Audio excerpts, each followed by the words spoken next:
안녕하세요. 아욱인의 사랑방입니다. 오늘은 내 삶을 바꾼 부러운 사람들이라는 주제로 말씀드리겠습니다. 찬찬히 보시고 구독과 좋아요, 알림 설정으로 응원해 주시면 큰 힘을 얻겠습니다. 여러분은 어떤 사람이 부러우신지요? 이재용, 정의선, 최태원 회장 같은 재벌 총수?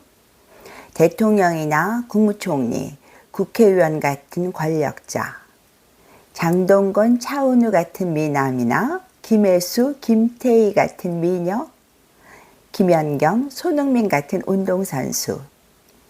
사람마다 다르겠죠. 돈 많고 권력도 있고 키 크고 잘생기고 운동도 잘하면 금상첨화겠지만 그 가운데 하나만 있어도 수많은 이들의 선망의 대상이 됩니다. 저도 다 부러웠습니다. 돈, 권력, 미모, 어느 것 하나도 없었으니 부러울 수밖에요. 어렸을 적에 제 꿈은 두 가지였습니다. 하나는 퀴리 부인 같은 화학자의 글도 잘 써서 노벨 화학상과 문학상을 받는 것이었고, 다른 하나는 99칸 집에서 12폭 치마를 휘날리며 지인들에게 맛있는 음식을 대접하는 것이었습니다. 나름대로 열심히 살았지만 유명인이 되지도 큰 집을 장만하지도 가까운 이들에게 마음 놓고 식사 대접을 할 만큼 재산을 모으지도 못했습니다. 그래도 중학생 때 했던 나는 커서 절대 돈 꾸러 다니지 않겠다는 결심은 실천했고, 서울에 아파트도 있고 노후 걱정으로 전전긍긍할 정도는 아니니 크게 실패한 삶은 아니라고 스스로를 위로합니다. 주변에 보면 돈은 많으나 자식 문제로 속을 끓이는 이도 적지 않고 엄청난 재산을 두고 갑자기 세상을 떠난 사람도 있습니다. 70이 넘은 지금 제가 부러운 사람은 떼부자도 권력자도 아닙니다. 자식들이 잘 돼 묻지도 않는데 툭 하면 자식 자랑을 하는 사람도 아니고요. 자식 일은 눈 감을 때까지 모르는 것이어서 한창 잘 나가던 자식이 졸지에 바닥으로 떨어지는 수도 있으니까요. 살다 보면 어떤 일이 생길지 알 수 없는 게 인생입니다. 나이 든 지금 제가 부러운 사람은 오직 몸과 마음이 모두 건강한 사람입니다. 특히 나이에 상관없이 마음이 맑고 탄탄한 사람이 좋고 부럽습니다. 제 경우 직업이 기자였으니 내로라 하는 사람도 많이 만났습니다. 위로는 대통령부터 유명 정치인과 장관, 정주영 현대그룹 창업자, 이건희 회장을 비롯한 삼성그룹 오너 일가 등등이요. 중견기업 오너도 꽤 많이 압니다. 철학자 김형석 연세대 명예교수와 이길려 가천대 총장도 만났습니다. 백남준 씨나 박완서 씨처럼 이름난 작가도 알았고요. 어느 분야에서든 일가를 이룬 분들은 어딘가 다릅니다. 생각도 자세도 삶의 방식도 독특하고요. 나는 춤과 노래까지 못하는 게 없다는 정치인도 있었고, 수학을 못해 모든 문제의 유형을 외워서 서울대 입학시험에서 만점을 받았다는 장관도 있었습니다. 원고지를 스테이플러로 찍은 뒤 글을 쓴다는 소설가, 컴퓨터 시대에 손글씨를 고집하는 작가도 만났고요. 그 중에는 존경스러운 분도 있었고 그렇지 않은 사람도 있었습니다. 사회적 인지도나 유명도가 인격이나 인품과 비례하지는 않으니까요. 평생 좋은 자리에서 잘 살았던 이가 80이 넘어서도 여전히 자리 욕심을 부리고 남들로부터의 대접을 당연히 여기는 경우도 봅니다. 자기는 커피 한 잔도 살 줄 모르면서 말입니다. 그런 사람은 아무리 유명해도 하나도 부럽지 않습니다. 오히려 속이 허한 사람으로 보여 안쓰럽습니다.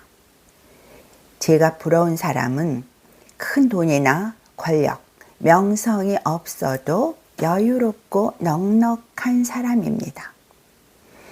칭찬에 인색하지 않고 주머니도 먼저 열 줄 알고 나눔이나 베품의 대가를 계산하지 않는 사람이죠. 흔하지는 않습니다. 돈이든 권력이든 많이 가진 사람일수록 더 가지려고 사람을 인격체가 아닌 수단으로 보거나 이용 대상으로 여기는 수가 많으니까요. 형편이 넉넉해도 주머니를 여는 사람은 많지 않고 나이 들어 자신보다 젊은 사람의 일에 관심과 호기심을 보이면서 응원하는 사람 또한 실로 귀합니다. 그러나 드물게 안 그런 분도 있습니다. 제가 아는 한 분은 1936년생이니 올해 우리 나이로 90살이십니다. 경제단체에서 오래 근무하셨고 기업의 회장도 지내셨죠. 90세인데도 지하철을 타고 다니시고요. 게다가 여전히 모든 일에 호기심을 잃지 않고 젊은 사람들의 말에 귀를 기울이고 진심 어린 관심과 응원을 아끼지 않으십니다. 제가 아우긴의 사랑방에서 책 소개를 하면 읽고 소감을 말씀해 주실 정도죠. 물론 주머니도 항상 먼저 여시고요. 한 분은 여성입니다. 70대 후반이신데 정말 날씬하십니다. 말씀을 얼마나 이쁘게 하시는지 뵐 때마다 닮고 싶다는 생각이 절로 듭니다. 주변 사람을 따뜻하게 챙기시는 건 물론 늘 정겹게 대하고 격려하는 게 몸에 배어 있습니다.